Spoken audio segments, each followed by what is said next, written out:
तो सीरीज के पहले एपिसोड में हम इलोंका नाम की एक टीनेजर से मिलते हैं जिसे थायराइड कैंसर से डायग्नोज किया जाता है। अब 9 महीने बाद यानी अपने 18वें बर्थडे तक इलोंका कीमोथेरेपी करवा चुकी थी, बट स्टिल उसे पता चलता है कि वो टर्मिनल है, यानी कि उसके पास जीने के लिए ज्यादा दिन नहीं बचे हैं। ऐसे में इलोंका और उसके फॉस्टर डैड टिम काफी उदास हो जाते हैं और इलोंका इंटरनेट पे अपने कंडीशन को लेकर रिसर्च करना शुरू कर देती है। यहाँ उसे ब्राइट क्लिफ हॉस्पाइस के बारे में पता चलता है, जहाँ टर्मिनली इल लोगों को रखा जाता है ताकि अपने अंतिम समय में वो अपने टर्म्स पे जिए और मरे। बेसिकली हॉस्पिटल और हॉस्पाइस में यही फर्क होता है, जहाँ हॉस्पिटल वो लोग जाते हैं जिन्हें ठीक होकर घर वापस आने की उम्मीद होती है, लेकिन हॉस्पाइस वो लोग जाते हैं जिन्हें पता होता है कि वो अब बच नहीं सकते, तो एटलीस्ट अपने अंतिम समय में उनका अच्छा ख्याल रखा जाए और वो अपने हिसाब से जिए। खैर, ब्राइट क्लिफ में 14 लोगों के रहने की सुविधा थी और इसे डॉक्टर जॉर्जिना स्टैंटन चलाती थी। अब दोस्तों, यहाँ 2 चीजें अजीब थी। पहली ये कि 1968 के दौरान इसी हॉस्पाइस में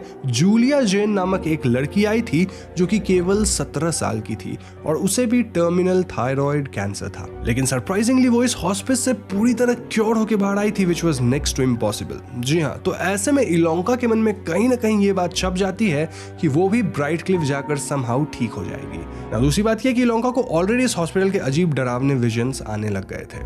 एनीवेज, अपना रिसर्च कंप्लीट करने के बाद इलोंका अपने डैड टिम को मना लेती है और वो ब्राइट क्लिफ हॉस्पिटल चली जाती है। यहाँ इलोंका की मुलाकात डॉक्टर जॉर्जिना स्टैंटन से होती है जो कि काफी वार्म लेडी थी और साथ ही वो दूसरे पेशेंट से भी मिलती है। ये पेशेंट्स थे केविन, जिसे ल्यूकीमिया था, यानी कि इन जनरल टर्म्स हम कह सकते हैं उसे ब्लड कैंसर था।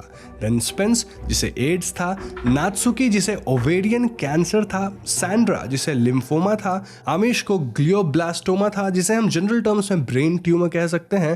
देन शेरी, जिसे अगेन किसी तरह का कैंसर था। एंड फाइनली आन्या, जिसे बोन कैंसर था और वो इलोंका की रूममेट भी होने वाली थी। यहाँ मैं आपको इन कैरेक्टर्स के बारे में इसलिए बता रहा हूँ क्योंकि पूरी कहानी इन्हीं कैरेक्टर्स के इर्द गिर्द घूमने वाली है। साथ ही आप इन कैरेक्टर्स की और भी डिटेल्स आगे जान पाएंगे, जैसे कि उनके लाइक्स, उनका नेचर इत्यादि। खैर, इनके अलावा इलोंका की मुलाकात मार्क से भी होती है जो कि यहाँ के इन हाउस डॉक्टर थे और इन दोनों के कॉन्वर्सेशन से हम जान पाते हैं कि इस घर को 1901 में एक लॉगिंग इंडस्ट्रियलिस्ट द्वारा बनाया गया था जिनका नाम स्टैनली ऑस्कर फ्रीलन था। फ्रीलन के वाइफ का नाम वेरा था और उसके बाद इस घर को कई लोगों ने ओन किया। लाइक ग्रेट डिप्रेशन के वक्त it served as a halfway house. Then 40s के दौरान यहाँ पैरागॉन नाम का कल्ट भी रिसाइड कर चुका था एंड फाइनली 1966 में डॉक्टर स्टैंटन ने इस घर को खरीद के इसे हॉस्पिस में तब्दील कर दिया। अब डॉक्टर स्टैंटन से जुड़ी एक खास बात यह थी कि वो भी अपने बेटे जूलियन को टर्मिनल इलनेस की वजह से खो दी थी, तो ऐसे में उन्हें अच्छे से पता था कि टर्मिनली इल लोग सिर्फ फिजिकली ही नहीं बल्कि मेंटली कितना परेशान होते हैं। इलोंका पहले ही दिन इस घर में एक ओल्ड लेडी के डरावने घोस्ट को देखती है, बट देन वो सोचती है कि मे बी ये सब उसके मन का वहम होगा। ना अपने कमरे में जाते ही वो पाती है कि उसके बेड के नीचे चौक से कुछ अजीब सिंबल्स बने हुए थे, मानो कोई किसी तरह का ब्लैक मैजिक प्रैक्टिस कर रहा हो। इलोंका इसके बारे में अपनी रूममेट आन्या से पूछती है जो कि कहती है कि उससे पहले रेचल यहाँ थी और वही अपने अंतिम समय में ये सब काम कर रही थी। ना ऑब्वियसली रेचल अब इस दुनिया में नहीं है और उसी की रिप्लेसमेंट इलोंका है। इस पॉइंट पे हम भी एक बात देख पाते हैं कि आन्या इलोंका से काफी रूडली बिहेव कर रही थी, although Ilonka was very sweet to her. वहीं इलोंका की नजदीकियां केविन से काफी बढ़ने लगी थी और वो बाकियों से भी घुल मिल रही थी। सैंड्रा और आन्या यहाँ काइंड ऑफ सीनियर्स थे क्योंकि वो लोग तकरीबन 6 महीने से यहाँ थे और बाकी लोग उनके मुकाबले नए थे। यहाँ का रूल ये था कि अगर आप 6 महीने तक सरवाइव कर जाते हो तो आपको रीटेस्ट के लिए भेजा जाता था, ये देखने के लिए कि कहीं आप ठीक तो नहीं हो गए हो। एनीवेज, अपनी पहली ही रात इलोंका नोटिस कि आन्या बीच रात चुपके से उठकर कहीं जाने लगती है और ऐसे में इलोंका छुप कर उसका पीछा करती है। इलोंका पाती है कि हॉस्पिस के सभी पेशेंट्स एक साथ लाइब्रेरी में मिलते हैं और ये उनका एक छोटा सा क्लब था कॉल्ड द मिडनाइट क्लब। जी हाँ, यहाँ ये लोग अपनी स्केरी स्टोरी शेयर करते थे और इनका एक पैक्ट भी था जिसके मुताबिक जो भी इनमें से सबसे पहले मरेगा वो मरने के बाद इन सब से जरूर कांटेक्ट करने की कोशिश करेगा। ये पैक्ट बेसिकली इसलिए था ताकि लोग समझ सके कि क्या आफ्टर लाइफ सच में एग्जिस्ट करता है और अगर करता है तो वहां जो मर के गया है वो ठीक है कि नहीं। इनका एक सेइंग था टू स्टार्ट द मीटिंग जो कि कुछ ऐसा था, to those before and to those after, to us now and to those beyond, seen on seen, here but not here. अब दोस्तों ये लोग जो स्टोरी सुनाते थे उन कहानियों की खास बात ये थी कि वो कहानियां कहीं ना कहीं इनसे जुड़ी होती थी और उन कहानी का रिप्रेजेंटेशन जो हमें दिखाया जाता है उनमें हम इन्हीं कैरेक्टर्स को अलग अलग रोल प्ले करते देखते थे। अब इस वीडियो में मैं आपको सबकी कहानी नहीं बताऊंगा, लेकिन एक दो कहानी जरूर सुनाऊंगा जो मुझे इंटरेस्टिंग लगी। तो आज नात्सुकी अपनी कहानी कंटिन्यू कर रही थी और ये एक ऐसी कहानी जिसमें ढेर सारे जंप स्केयर्स थे। इनफैक्ट इस एपिसोड ने Guinness book of world record स्थापित कर दिया है to have most number of jump scares in a single episode. Now since this story was not interesting तो मैं ये कहानी आपको नहीं सुना रहा, लेकिन हाँ, कहानी सुनने के बाद इलोंका भी डर जाती है जो कि अब तक छिपकर इनकी बातें सुन रही थी और ऐसे में ये लोग समझ जाते हैं कि इलोंका भी यही है। ये लोग इलोंका को भी क्लब में शामिल कर लेते हैं, ऑल्दो आन्या इस बात से एकदम इरिटेटेड थी। ऐसे में इलोंका भी एक कहानी सुनाने लगती है जो कि जूलिया जेन की ही कहानी थी, बस वो इसमें थोड़ा मिर्च मसाला मिला देती है। लाइक कैसे जूलिया को अपनी डेथ डे पता चल गई थी which was May 20th, 1969, but then वो अचानक एक वीक के लिए गायब हो जाती है एंड देन वापस लौटने पे वो ठीक हो चुकी थी। नाउ भले ही जूलिया ठीक हो गई हो, लेकिन अब वो दूसरे लोगों को देख कर भी डेट्स बोलने लग जाती है जो कि अपेरेंटली उनके डेथ का डेट था। इनफैक्ट जो डेट्स वो बोली थी उन डेट्स पे लोगों की सच में मौत होती है। ऑब्वियसली ये कहानी जूलिया जेन की कहानी स्टेरॉइड्स पे थी और ये कहानी सबको दिलचस्प लगती है, लेकिन यहाँ केविन समझ जाता है कि इलोंका ने इस कहानी को रियल लाइफ जूलिया जेन की स्टोरी से उठाया है, क्योंकि हॉस्पिस के हॉल्स में लगी फोटोज को केविन गौर से देखा करता था और ऐसे में उसने जूलिया जेन के फोटो को भी देख रखा था। बेसिकली इस हॉस्पिस में जो भी पेशेंट्स आज तक आए हैं उन सब की कहीं ना कहीं फोटो लगी हुई थी एंड यूजुअली उन फोटोज को गौर से देखते नहीं थे, बट केविन इन सब को देखता था। खैर अगले दिन इलोंका डॉक्टर स्टैंटन से जूलिया जेन के बारे में पूछने की कोशिश करती है, लेकिन स्टैंटन ऐसे एक्ट करती है मानो उन्हें जूलिया के बारे में कुछ पता ही ना हो। इसके बाद ग्रुप थेरेपी के दौरान आन्या इलोंका पे भड़क जाती है क्योंकि इलोंका के अंदर अब तक सर्वाइव करने के होप्स थे जो कि शायद आन्या को पसंद नहीं आ रहा था। एनीवे इसके बाद इलोंका आसपास के जंगलों में घूमने जाती है जहां उसकी मुलाकात एक औरत से होती है नेम शास्टा। शास्टा यहीं आसपास रहती थी और वो काफी स्वीट सी थी। वो इलोंका को ब्राइट गर्ल कह के पुकार रही थी, ऑल्दो एज एन ऑडियंस हमें शास्ता पे थोड़ा शक जरूर होने लग जाता है। ना वुड्स में इलोंका को पेड़ पे कई जगह एक हाफ फिल्ड आवर ग्लास का सिंबल बना दिखता है जिसे वो ज्यादा समझ नहीं पाती। खैर आगे हम जान पाते हैं कि स्पेंस गे है और इनफैक्ट मार्क भी गे है। उस रात आन्या को शैडोज में कुछ तो अजीब दिखने लगता है जो कि उसके पास आने की कोशिश कर रहा था एंड देन मिडनाइट हो जाता है which means it was time for another story. आज की कहानी आन्या सुना रही थी और इस कहानी का नाम था द टू डैनाज। सो बेसिकली ये कहानी डैना की थी जो कि एक परफेक्ट लड़की थी। आई मीन वो बाकी लड़कियों की तरह कुछ उल्टे सीधे काम नहीं करती थी, इंस्टेड वो अपने बैले डांस पे फोकस करती थी। ऐसे में उसे अमेरिकन बैले एकेडमी बाबा से स्कॉलरशिप भी मिल गया था और उनकी फैमिली वेस्टविल में शिफ्ट हो गई। डैना के बेस्ट फ्रेंड का नाम बिल था और बिल जानता था कि डैना की तरह परफेक्ट बनने के लिए कितना त्याग करना होता है। इनफैक्ट डैना परफेक्ट बनना नहीं चाहती थी, वो बाकियों की तरह पार्टी, ड्रग्स, सेक्स ये सब करना चाहती थी, लेकिन अब उसे परफेक्ट रहना होगा। तो एक रात डैना अपने कमरे में किसी को पाती है और ये औरत डेविल थी। डेविल डैना से कहती है कि वो यहाँ कोई डील वगैरह करने नहीं आई है, बल्कि वो तो डैना को जिंदगी जीने का एक मौका देना चाहती है। डेविल कहती है कि वो डैना की ही एक परफेक्ट डुप्लीकेट बना देगी और ऐसे में एक डैना लाइफ एंजॉय कर सकती है और दूसरी डैना परफेक्ट लाइफ जी सकती है। यहाँ सबसे अमेजिंग बात यह होगी कि जो कुछ भी एक डैना एक्सपीरियंस करेगी वो दूसरी डैना को भी फील होगा, यानी कि विन विन फॉर बोथ। डैना इस प्रपोजल को बिना सोचे मान जाती है और देखते ही देखते उसके सामने दूसरी डैना खड़ी थी। अब सबसे पहले तो इनमें बहस होता है कि लाइफ कौन एंजॉय करेगा और मेहनत कौन करेगा।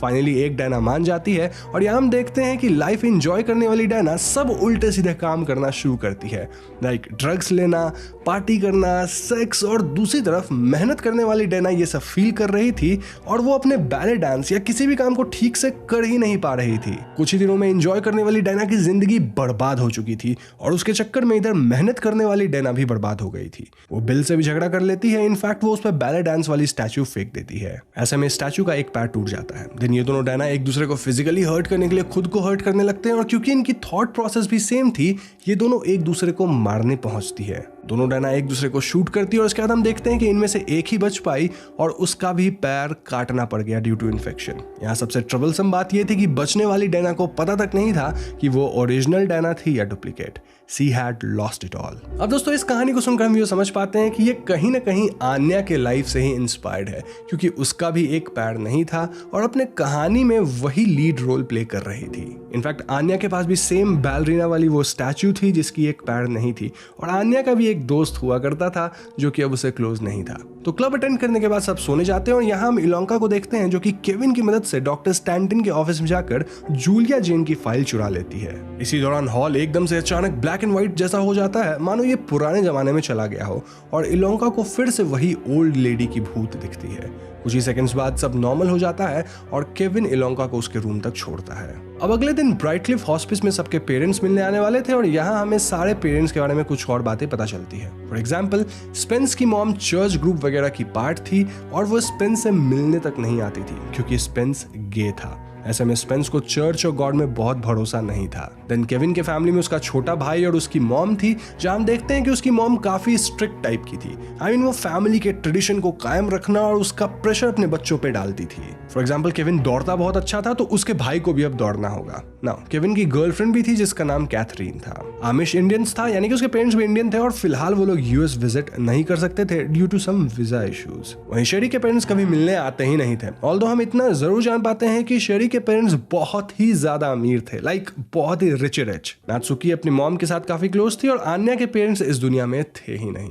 एनीवेज, यहाँ हम एक और पेशेंट के बारे में जान पाते हैं नेम ट्रिस्टन, जो कि क्रिटिकल हालत में थी, इसीलिए वो रिकवरी रूम में बाकियों से अलग रहती थी। अब भले इस रूम का नाम रिकवरी रूम है, लेकिन यहाँ एडमिट होना मतलब बचने का चांसेस ऑलमोस्ट 0 है। Now since Tristan recovery room में थी, वो भी बच नहीं पाती और उस रात क्लब मीटिंग में सभी ट्रिस्टन को टोस्ट करते हैं। आज केविन कहानी सुनाना शुरू करता है जो कि एक सीरियल किलर के बारे में था नेम्ड डस्टी शेन। डस्टी एक काफी नॉर्मल सा लड़का था, लेकिन रात होते वो अकेली टीनेज लड़कियों को मार डालता था। डस्टी ऐसा इसलिए करता था क्योंकि उसकी माँ उसे ऐसा करने पे मजबूर करती थी। डस्टी की माँ हमेशा उसे एक लड़की का नाम देती थी एंड देन डस्टी को उसे मारना पड़ता था। इन टीनेज लड़कियों को मारने के बाद डस्टी उन्हें किसी सीक्रेट जगह पे दफना देता था और हाँ, वो अपना सिंबल भी छोड़ जाता था which was half filled hourglass. अब जिन लड़कियों को भी डस्टी मारता था उनकी आत्माएं डस्टी को हमेशा घूरती रहती थी। इनफैक्ट वो आत्माएं चिल्लाती थी और रोती भी थी।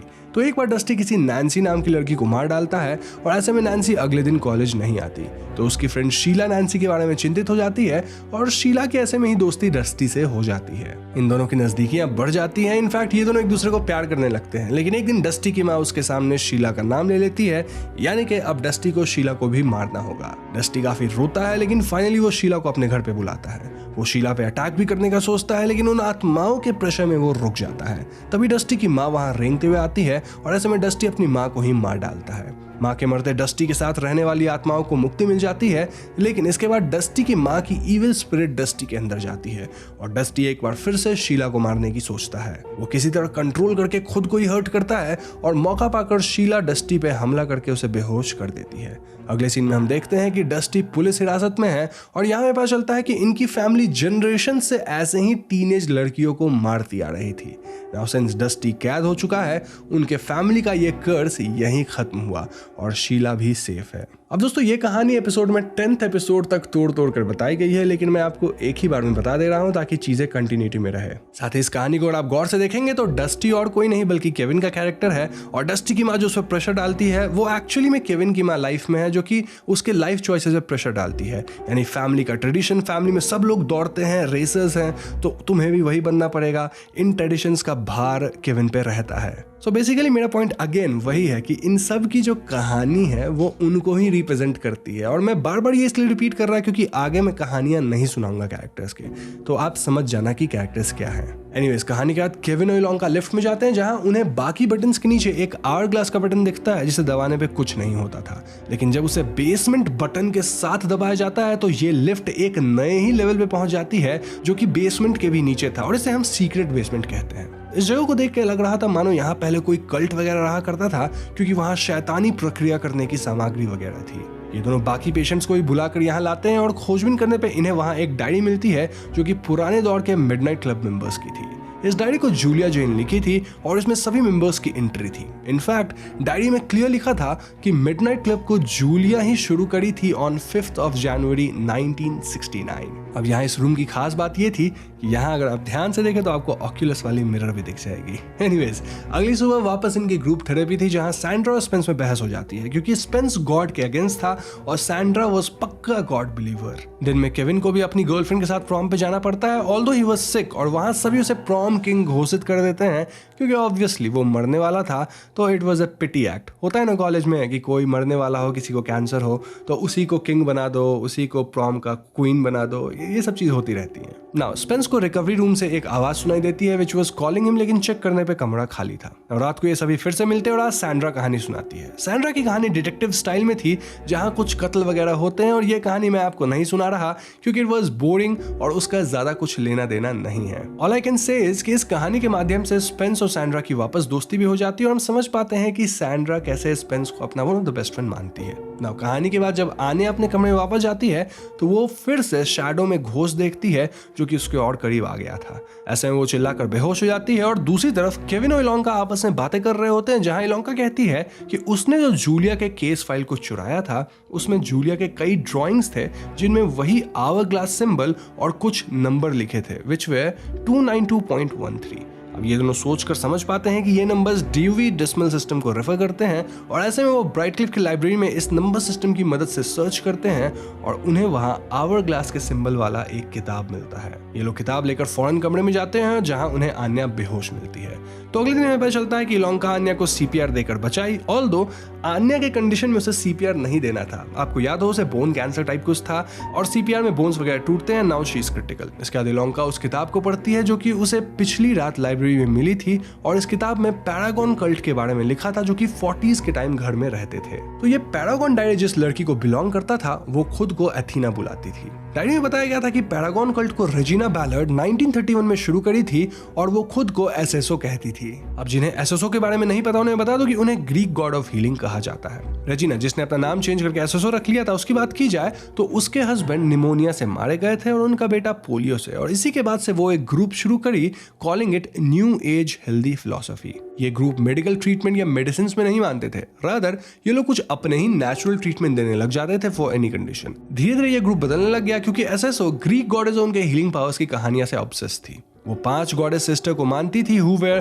Panacea goddess of universal health, Hygieia goddess of cleanliness, Iaso goddess of recuperation, Aglaea goddess of beauty and Aceso goddess of healing process. Regina या फिर एसेसो मानती थी कि सही रिचुअल करने से ना सिर्फ हेल्दी लेकिन लंबी जिंदगी भी जी जा सकती है, और इसलिए उसने अपने ग्रुप के सिंबल को एक हाफ फिल्ड आवर ग्लास बनाया। दिस बेसिकली रिप्रेजेंटेड टाइम जिसको आप बार बार पलट पलट के चेंज कर सकते हो। कैसे आवर ग्लास में सैंड बड़ा होता है, आप पलटते हो तो सैंड एक तरफ से दूसरी तरफ जाता है। This is what it represented. SSO खुद से चूज करके उसके ग्रुप में कौन 5 सिस्टर्स को रिप्रेजेंट करेंगे, और इसके बाद ये लोग रिचुअल वगैरह करने लगे जिसमें जानवरों को सैक्रिफाइस किया जाने लगा। चीजें धीरे धीरे और भी ब्रूटल होने लग गई, और जो लड़की डायरी लिखी थी यानी अथीना, वो ये सब देखकर परेशान होने लगती थी। अब 16 साल की अथीना कोई एवेही मेंबर नहीं थी बल्कि वो एसएसओ की बेटी थी। जी हाँ, अथीना को पता था कि उसकी माँ पागल हो चुकी है और इसलिए वो वहां से बच्चों को बचाकर पास के गांव में भेज दी। एंड देन वो पुलिस को कॉल करी। जब पुलिस इस हाउस के सीक्रेट बेसमेंट तक पहुंचे तो वो देखते हैं कि आशीषों के अलावा सभी लोग मृत थे क्योंकि उनके टी में जहर था।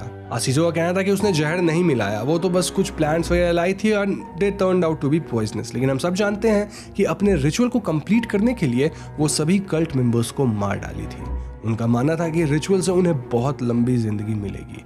तो ये थी पैरागॉन कल्ट की कहानी जो कि अब इलोंका और केविन जान चुके थे। अब इलोंका का मानना था कि जूलिया भी जरूर 1968 के दौरान इसी रिचुअल की वजह से ठीक हुई होगी, विच मीन्स कि रिचुअल शायद काम करता है। Anyways, coming back to Brightcliff, well अमीर शेरी लोगों को कुछ गिफ्ट देती है, लाइक इलोंका को एक बहुत महंगा विग, आमिश को एक नॉट इवन लॉन्च्ड PS1 क्योंकि उसे गेमिंग पसंद था एंड ऑल दैट। सारे पेशेंट्स एक दूसरे से अच्छे से घुल मिल गए थे और आज अमीश एक कहानी सुनाता है जो कि टाइम ट्रेवल और गेम डिजाइन वगैरह से रिलेटेड था। ऑफ कोर्स आमिश गेमिंग और साईफाई स्टफ में इंटरेस्टेड था, तो जाहिर सी बात है कि उसकी कहानी ऐसी ही होनी थी। साथ ही इस कहानी में कहीं ना कहीं नात्सुकी को भी नज किया गया था कि कैसे आमिश उसे पसंद करता है। नाउ इलोंका जब अपने कमरे में जाती है तो वो एक बार फिर से उस बूढ़ी औरत के घोस्ट को देखती है जो कि आनिया के बेड के बगल में खड़ी थी। अब यहाँ मैं आपको एक बात बता दूं कि जब भी इस हॉस्पिस में कोई मरने के करीब आता था तो उसे शैडो दिखने लग जाता था, जिसमें से एक शैडो मॉन्स्टर उस इंसान के करीब आता था। ये बूढ़ी औरत सिर्फ इलोंका को दिखी थी और ऐसे ही एक बूढ़ा घोस्टली इंसान केविन को दिखता था। सारे लोग इस बात को क्लब में डिस्कस करते हैं, लेकिन कोई ज्यादा इसे मानता नहीं। ऑल्दो स्पेंस जरूर बता देता है कि एक दिन रिकवरी रूम में वो किसी की आवाज सुना था।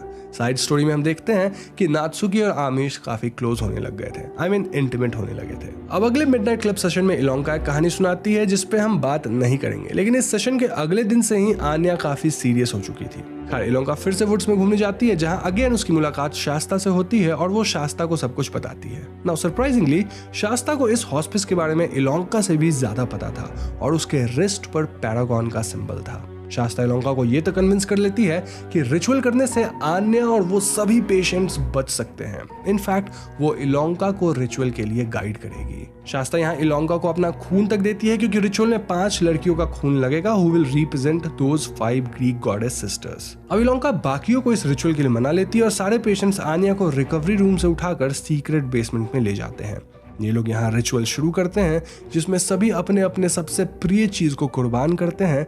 देन वो अपना खून डालते हैं और पता नहीं क्या क्या करने लगते हैं। ये सारे इंस्ट्रक्शंस पैरागॉन वाली बुक या फिर वो जूलिया वाली डायरी कहीं तो लिखी थी और ये लोग खून को आन्या के सर पे लगाने लगते हैं। रिचुअल के दौरान आन्या पास आउट हो जाती है और एन वक्त पे वहाँ डॉक्टर स्टैंटन आ जाती हैं। इसके बाद हमें पता चलता है कि आन्या की तबीयत एकदम बिगड़ गई थी। इनफैक्ट वो बच नहीं पाती। अब ऑब्वियसली ये सब रिचुअल देखकर doctor Stanton was really angry. वो कहती है कि इन रिचुअल से कुछ नहीं होता। 1968 में जो जूलिया के साथ हुआ था वो बस एक कोइंसिडेंस था, भले ही जूलिया ये माने कि वो रिचुअल से रिकवर हुई थी। दिस इम्प्रूव कि डॉक्टर स्टैंटन को पैरागॉन और इन रिचुअल्स के बारे में पता था, जस्ट दैट वो पेशेंट्स को इसके बारे में कोई भनक तक नहीं लगने देना चाहती थी। डॉक्टर स्टैंटन ये तक कहती है कि वो जानती है कि सब लोग रात को मिडनाइट क्लब में मिलते हैं और इससे उन्हें कोई प्रॉब्लम नहीं है, लेकिन अब जो उन्होंने कांड किया है इसके बाद से लाइब्रेरी रात को 1 दिन के लिए बंद रहेगा और अब कोई मिडनाइट क्लब मीटिंग नहीं होगी जब तक वो कहती नहीं। ये सब सुनकर इलोंका काफी उदास होती है और वो फिर से शास्ता से मिलने जाती है। यहाँ पता चलता है कि हॉस्पिस कैंपस के ठीक बाहर का पूरा जमीन शास्ता का है और यहाँ वो अपने नेचुरल प्रोडक्ट्स को बनाकर दुनिया भर में बेचती है। उसका एक अपना बढ़िया सा ब्रांड था। She was an entrepreneur. Anyways Shasta still convinces Ilonka कि रिचुअल शायद आन्या के लिए वर्क नहीं करा, लेकिन शायद उससे कोई और ठीक हो गया होगा। मे बी इलोंका खुद ठीक हो गई हो। इस पॉइंट पे शास्ता ये भी रिवील करती है कि वो कोई और नहीं बल्कि जूलिया जेन है। जी हाँ दोस्तों, वही जूलिया जेन जो कि 1968 में रिचुअल करके ठीक हुई थी। तो अगर इलोंका जूलिया यानी शास्ता को हॉस्पिस के अंदर छुपा कर ले जाए तो वो फिर से रिचुअल करेगी जिससे सभी लोग ठीक हो सकते हैं। इस पॉइंट पे इलोंका को लगने लगता है कि वो सचमुच ठीक हो गई है और बाकियों को ठीक करने के लिए उसे रिचुअल करना होगा। ऐसा इसलिए क्योंकि वो डॉक्टर स्टैंटन को ओवरहियर कर लेती है, जहां स्टैंटन कह रही थी कि उनका एक पेशेंट टर्मिनल नहीं है, यानी कि they can go back home. Basically कहा जाए तो एक पेशेंट ठीक हो गया है। दूसरी तरफ बाकियों की पर्सनल स्टोरी चल रही होती है। लाइक स्पेंस अपनी मॉम पे चिल्लाता है क्योंकि वो उसके गे होने को एक्सेप्ट नहीं कर रही थी। नात्सुकी और आमिश इंटीमेट होते हैं। केविन अपनी गर्लफ्रेंड से ब्रेकअप करना चाहता है क्योंकि उसके पास ज्यादा दिन नहीं था और ऐसे में उसकी गर्लफ्रेंड उसके साथ टाइम वेस्ट कर रही है। मोरओवर केविन को अब इलोंका पसंद है तो अपने आखिरी समय में वो इलोंका के पास रहना चाहता था। देन नात्सुकी अपनी एक स्टोरी सुनाती है जो कि अगेन उसके लाइफ से ही डिराइव्ड लग रही थी। नाउ कहानी में ट्विस्ट तब आता है जब डॉक्टर स्टैंटन सैंड्रा को बताती है कि सैंड्रा रिकवर कर गई है। सच में वो रिकवर कर गई है और वो घर वापस जा सकती है। जी हाँ दोस्तों, सैंड्रा ठीक हो चुकी थी और डॉक्टर स्टैंटन के हिसाब से उसका पहले ही गलत डायग्नोसिस हो गया और 6 महीने रहने के बाद वापस से जब सब चेक कराया गया तो उन्होंने पाया कि सैंड्रा इज नॉट टर्मिनल। तो सैंड्रा ये बात बाकियों को बताती है, जैसे उनका पहले तो सब उदास और जेलस होते हैं। It was evident on their face, लेकिन बाद में दे से गुड थिंग्स। यहाँ इलोंका को सबसे ज्यादा बुरा लग गया था क्योंकि वो सोच रही थी कि वो रिकवर करी है, लेकिन यहाँ तो सैंड्रा रिकवर करी थी। लेकिन हाँ, इलोंका वापस से प्रीच करने लग जाती है कि ये रिचुअल सच में काम करता है और ये रिकवरी रिचुअल के कारण ही हुआ है। अब इट्स क्वाइट पॉसिबल कि रिचुअल में भी आन्या पे वर्क नहीं किया, लेकिन वो सैंड्रा पे वर्क कर गया। इस पॉइंट पे सैंड्रा बताती है कि रिचुअल जैसा कुछ नहीं है, सब कोइंसिडेंस है। फॉर एग्जांपल स्पेंस जो आवाज सुना था वो सैंड्रा चुपके से निकाली थी ताकि स्पेंस भगवान में मानने लगे।